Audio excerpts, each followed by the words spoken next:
വീണ്ടും ഒരു ചക്രവാത ചുഴി രൂപപ്പെടുന്നു. കേരളത്തിൽ കനത്ത മഴയ്ക്ക് സാധ്യത.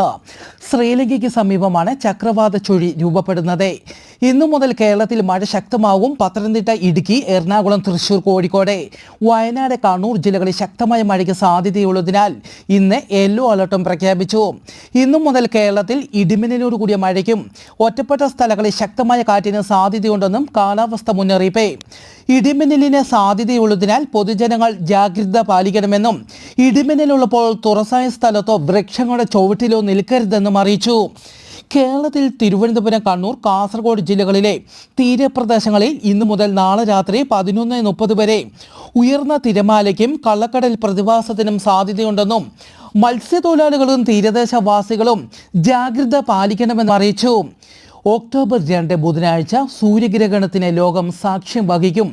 റിംഗ് ഓഫ് ഫയർ എന്നറിയപ്പെടുന്ന ആകാശ ദൃശ്യം ചിലി, അർജന്റീന, ഉറുഗ്വേ, തെക്കൻ ബ്രസീൽ, പസഫിക് സമുദ്രത്തിന്റെ ചില ഭാഗങ്ങളിലും ദൃശ്യമാകും.